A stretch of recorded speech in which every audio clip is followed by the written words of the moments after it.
Bonjour. La mise à jour 6.0, Luna 1, va arriver et franchement, la nouvelle région a pas l'air top top, les enjeux ont l'air complètement rincés. Enfin bref, il y a le niveau 100 qui va arriver, ce qui va être pas mal. Ah, attendez, pardon. On m'annonce que c'est réservé qu'aux grosses baleines. Ah d'accord. Bon, c'est pas grave, de toute façon les niveaux ça sert à rien, ça apporte un peu de dégâts mais sans plus. À part si Oyoyo décide d'augmenter le niveau de difficulté en fonction du niveau 100, pour les joueurs qui ne mettent pas d'argent dans le jeu, ça va vite devenir très compliqué. Mais ça c'est hypothétique, donc on n'en sait rien. Par contre, là on se fait bien gonfler, ils offrent des constellations sur des vieux personnages qui datent d'avant Fontaine. Ouais, mais il n'y a pas Yelan, il n'y a pas Alaitam et il n'y a pas Kazuha, c'est les trois personnages qui sortent un peu du lot par rapport aux anciens persos. Donc on voit bien qu'ils essayent de nous mettre doucement la carotte entre les fesses. Enfin bon, on n'est pas là pour parler de ça, nous allons voir quels personnages sont les moins pires de la prochaine version en exposant les avantages et les inconvénients de chacun. Tout d'abord, nous avons Naïda, le petit radis d'Enro de Sumeru, pour ses avantages.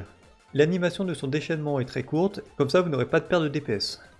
Elle est solide pour une gamine et insensible à l'interruption, ça c'est cool. Son attaque chargée coûte pas très cher en endurance, vous pouvez le spammer, c'est efficace en plus. Elle se combine bien avec des personnages anémaux. Elle est toute petite, donc plus difficile à toucher, mais bon, comme elle est insensible à l'interruption, c'est pas un problème. C'est une loli vieille de 500 ans, juridiquement c'est ok, mais moralement c'est discutable. En fait non, c'est même pas discutable, c'est non. Au niveau de ses inconvénients. L'application d'Endro n'est pas ouf et dépend principalement de son déchaînement élémentaire, qui est très coûteux en énergie. Les attaques normales chargées et compétences élémentaires, même si on peut les spammer, c'est pas terrible.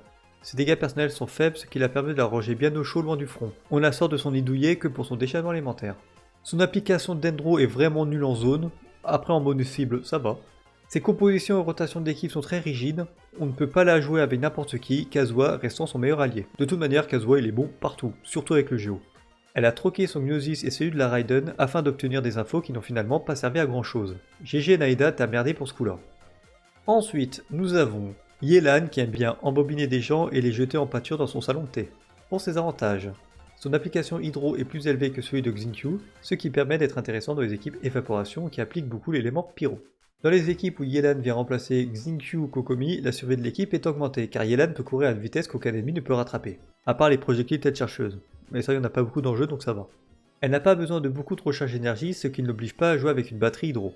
Elle demande une équipe qui sollicite peu d'attaques normales pour profiter correctement du déchaînement. Par exemple, Ganyu et Tignari, c'est très bien. C'est un personnage 5 étoiles avec un kit et une efficacité assez similaire à Xingqiu C6, mais elle a quand même un meilleur design. Ses dégâts sont concentrés sur le multi-cible, contre des cibles uniques ça le fait, mais c'est bof. Elle a volé le manteau de Pantalone qui était destiné en cadeau à la tsarine, et le porte maintenant sur elle. On peut dire qu'en termes de foutage de merde chez les Fatui, elle est plus efficace que le voyageur, ce qui est quand même sacrément con. Pour ses inconvénients, elle possède des dommages personnels plutôt faibles sans sa C6, vous savez ce qu'il vous reste à faire maintenant. Ah bah non, on n'a pas de constellation gratos avec elle, oh, pas de bol. Son build repose essentiellement sur les points de vie, ce qui en fait un gros sac à PV qui ne reste que 5 secondes sur le terrain max. Sa compétence permet de se déplacer rapidement et de s'éloigner des ennemis à toute allure. Elle cherchera systématiquement à les éviter à part les gros ennemis qui font mal, là elle leur fonce dessus, et vous pouvez rien y faire. Elle ne possède pas une grande variété de choix d'armes, par contre au niveau des artefacts, là il y a du monde qui se bouscule. Sa similitude avec Xingqiu est si importante qu'on vient se demander si c'est vraiment pertinent de l'invoquer. Par contre le duo Xingqiu et Yelan est complètement stupide car ils sont la même personne en réalité. Apparemment, Yelan est masochiste, et un peu sado aussi, d'où ses PV élevés. Elle cherchera donc à prendre des coups puissants dans la tronche. Elle est devenue la propriétaire d'un salon de thé à Liyue et l'a transformé en palais du désir de la douleur. Un bon coin pour dégénérer, mais en même temps, ça a l'air quand même fun. Ça peut pas faire plus de dégâts que perdre son 50-50 de toute façon.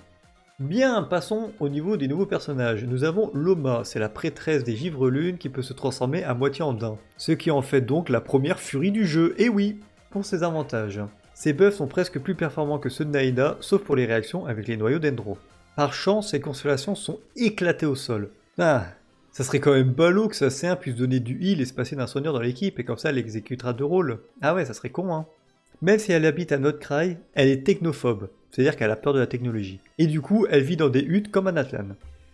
Pour ses inconvénients. Le bourgeonnement étant une réaction déjà très moyenne, Loma la rend encore plus mauvaise. Et ouais, faut le faire hein. Les nouvelles réactions élémentaires apportées ne sont pas intéressantes, tout ce qui est Séléno je sais pas quoi, c'est pas ouf. Bien qu'elle ne soit pas de Natlan, elle a une grosse charrette quand elle se déplace en daim. Hélas, elle est exigeante au niveau des artefacts et des équipements. Son application d'Endro laisse à désirer. Et le problème de comprendre les animaux comme elle, c'est que l'on se rend compte que les humains sont cons. Bon, c'est tout ce que je peux dire sur elle, elle n'est pas encore sortie. Ensuite nous avons Flynn. C'est un gardien de la lumière qui se balade principalement la nuit, va chercher l'erreur. Pour ses avantages, il est très efficace avec toutes les réactions qui concernent l'électro, il n'est pas restreint par d'autres personnages de l'équipe, comme par exemple Aino, ses constellations ne lui apportent pas grand chose de plus. Des fois, il se paume dans la nature quand elle se bat contre la chasse sauvage, mais grâce à sa lanterne, il retrouve son chemin.